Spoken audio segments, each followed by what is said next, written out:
Hi everyone, I am Karishma. Welcome back to the channel. कैसे हो आप लोग? आई होप आप लोग सब बहुत अच्छे हो। और आज इस वीडियो में हम बात करने वाले हैं क्रिटिकल रीजनिंग की। बहुत सारे स्टूडेंट्स का आए दिन मुझे कमेंट आते रहता है, मैसेज आते रहता है कि मैम क्रिटिकल रीजनिंग के बारे में कुछ बताओ, क्रिटिकल रीजनिंग कहाँ से करना है, कैसे करना है। सो ये वीडियो आपका वन स्टॉप सोल्यूशन होने वाला है। इसमें ना सिर्फ मैं आपको बताऊंगी कि क्रिटिकल रीजनिंग कहाँ से करना है, मैं आपको ये भी बताऊंगी कि क्या आप वो स्टूडेंट हो जिसको क्रिटिकल रीजनिंग करना भी चाहिए या नहीं। आपको समझ में आएगा कि आप कौन से कैटेगरी में बिलोंग करते हो, वो स्टूडेंट हो जिसको क्रिटिकल रीजनिंग करना चाहिए या फिर वो स्टूडेंट हो जिसको क्रिटिकल रीजनिंग नहीं करना चाहिए। सो ये वीडियो एंड तक देखना। बट वीडियो शुरू करने से पहले कुछ एक दो इन्फॉर्मेशन है जो मैं आपके साथ शेयर करना चाहती हूँ। एक तो जब मैंने टू डू लिस्ट आप लोगों के साथ शेयर की, आरआरबी की, तब आप लोगों ने पूछा कि मैम टू डू लिस्ट के इतने सारे क्वेश्चन हम करेंगे कहाँ से। तो उसके लिए मैंने एक टेलीग्राम ग्रुप बनाया जिसमें मैंने 100 से ज़्यादा पीडीएफ अपलोड किए हैं एंड डेली क्विजेज हम वहाँ पर कंडक्ट करते हैं स्टूडेंट्स के लिए। सो ये ग्रुप आपका वन स्टॉप सोल्यूशन है, आप उसको ज्वाइन करिए। आपकी लिटरली प्रैक्टिस मटेरियल नहीं खत्म होगा, आपके सारे एक्सक्यूजेस खत्म हो जाएंगे और आपको कहीं और जाने की जरूरत नहीं पड़ेगी। तो आप वहां से क्वेश्चंस प्रैक्टिस करिए। ये आपको ज्वाइन कैसे करना है आपको डिस्क्रिप्शन में लिंक मिल जाएगा। अदरवाइज मेरा मेन चैनल आप अगर ज्वाइन किया हुआ है तो वहां पर भी मैंने शेयर किया है, पिन मैसेज में आपको मिल जाएगा, या फिर जस्ट स्टडीग्राम सर्च करिए बाय करिश्मा सिंह और आपको 1200 से ज़्यादा वहाँ पर मेंबर्स हैं। वो वाला ग्रुप आपको ज्वाइन करना है तो वो ज्वाइन कर लीजिए। दूसरा, आपको मेरा इंस्टाग्राम हैंडल यहाँ कहीं दिख रहा होगा जहाँ पर मैं lifestyle and study related tips share करती रहती हूँ। अगर आप यूज़ करते हैं इंस्टाग्राम तभी आपको फॉलो करना है, ठीक है। तो चलिए अब हम बात करते हैं क्रिटिकल रीजनिंग। सो इस वीडियो में हम प्रॉपर्ली एनालाइज करेंगे कि क्रिटिकल रीजनिंग होता क्या है, आपको क्या क्या टॉपिक्स उसके अंदर देखने को मिलते हैं, आपको वो स्किप करना चाहिए या एग्जामिनेशन में अटेम्प्ट करना चाहिए। अगर अटेम्प्ट करना है तो किन स्टूडेंट को करना है, स्किप करना है तो किन स्टूडेंट्स को करना है। अगर आप डिसाइड करते हैं कि आपको अटेम्प्ट करना है तो उसके लिए पूरी स्ट्रैटेजी, कहाँ से प्रिपरेशन करनी है, कौन सी बुक्स हो सकती हैं, कॉन्सेप्ट्स आप कैसे बिल्ड करेंगे, प्रैक्टिस आपको कहाँ से करनी है और एग्जामिनेशन में किस तरह से अटेम्प्ट करना होता है, सब कुछ आपको इस वीडियो के अंदर पता चलने वाला है। सो चलिए वीडियो शुरू करते हैं। क्रिटिकल रीजनिंग पढ़ने से पहले आपको पता होना चाहिए कि क्रिटिकल रीजनिंग होता क्या है। उसके लिए मैंने आपको यहाँ पर सिलेबस दिया है क्रिटिकल रीजनिंग का, और ये सिर्फ आपको मेंस में पूछा जाता है, आपको ये प्रीलिम्स के लिए पढ़ने की जरूरत नहीं है, ठीक है। तो ये कुछ सेक्शंस है, इसके अंदर क्या होता है कि आपको कोई स्टेटमेंट दे दिया और उसके फिर अजम्पशंस और कंक्लूजन्स आपको बताने होते हैं। इस तरह से आपको इसकी कॉन्सेप्ट बिल्डिंग करनी होती है। अब सबसे पहले ये समझना है आपको कि आपको ये करना भी चाहिए कि नहीं।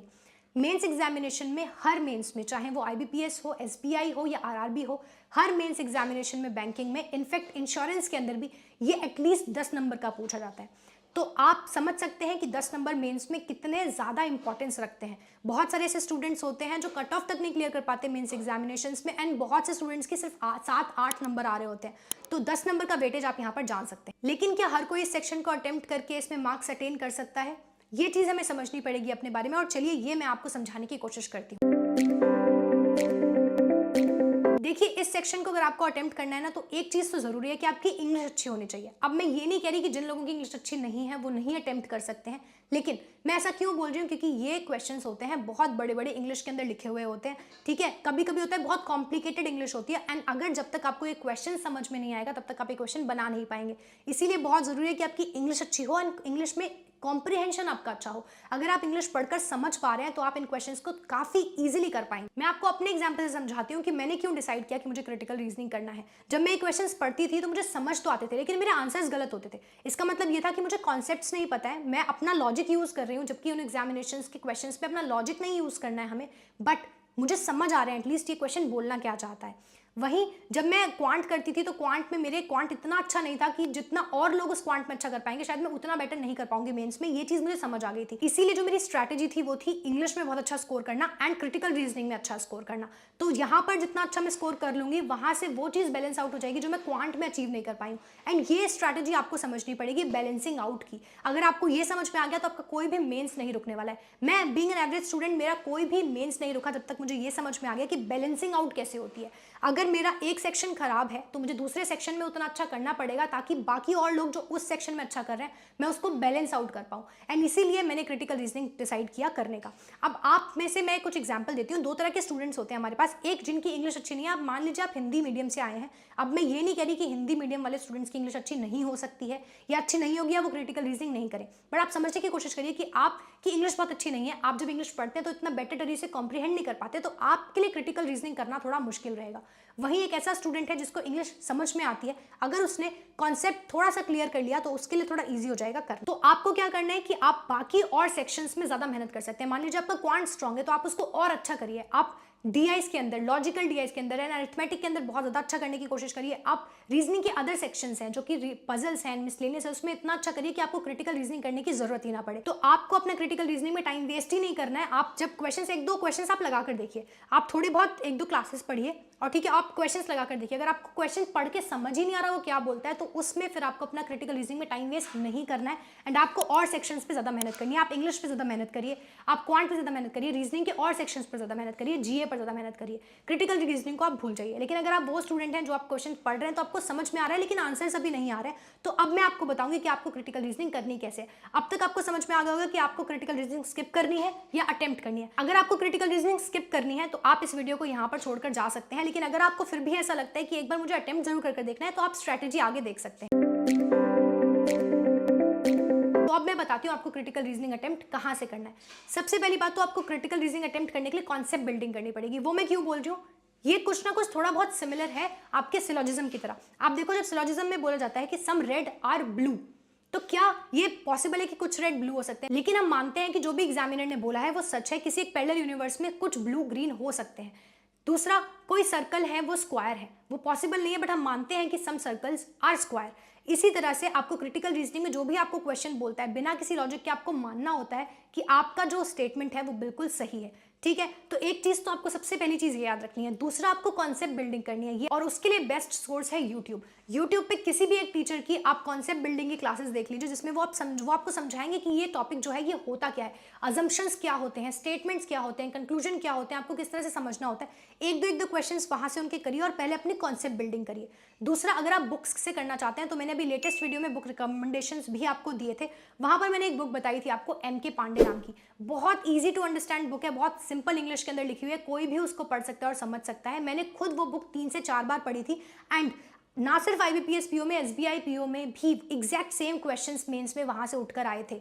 ठीक है, तो उस बुक के अंदर आपको क्वेश्चंस प्रैक्टिस भी मिल जाते हैं एंड लेवल वाइज दिए हुए हैं, लेवल 1, लेवल 2, लेवल 3 करके, तो आप उन सारे लेवल्स के क्वेश्चंस को कर सकते हैं। अगर आपने 3-4 बार वो बुक कंप्लीट कर ली तो उसके बाद फिर आपको और कुछ करने की जरूरत नहीं पड़ेगी क्रिटिकल रीजनिंग। तो ये बुक आपके लिए बेस्ट इन्वेस्टमेंट होगी अगर आप क्रिटिकल रीजनिंग में जाना चाहते हैं बुक्स में। अगर आपको बुक्स नहीं लेनी है, सिर्फ सिंपल यूट्यूब से करना है, तो फ्री ऑफ कॉस्ट भी बहुत कुछ अवेलेबल है।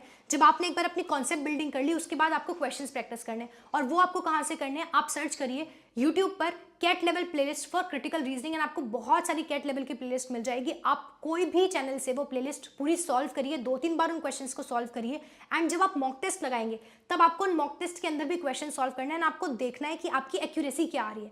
फॉर एग्जाम्पल, आपने ये सब चीजें की, अब भी आपकी एक्यूरेसी मान लीजिए 50% ही रह रही है, उससे भी कम आ रही है और न्यूमरस बार हो रहा है ऐसा। फर्स्ट टाइम में तो शायद कम आएगी, सेकंड में भी कम आएगी, लेकिन 10, 15, 20 बार करने के बाद भी अगर मॉक्स में आपकी एक्यूरेसी नहीं आ रही है तो आपको ये आइडिया अवॉइड कर देना है, आपको क्रिटिकल रीजनिंग नहीं अटेम्प्ट करना है। लेकिन अगर आपकी एक्यूरेसी 70-80% तक भी आती है, 90% भी आती है, तब आप क्रिटिकल रीजनिंग को और ज्यादा सीरियसली परस्यू कर सकते हैं और फिर आप अपनी और ज्यादा प्रैक्टिस कर सकते हैं। एंड अभी आपके पास ये सारे एक्सपेरिमेंट्स करने के लिए इनफ टाइम है, इसलिए ये सारे आप एक्सपेरिमेंट्स अभी कर देखिए, क्योंकि अभी आपका नोटिफिकेशन भी नहीं आया है।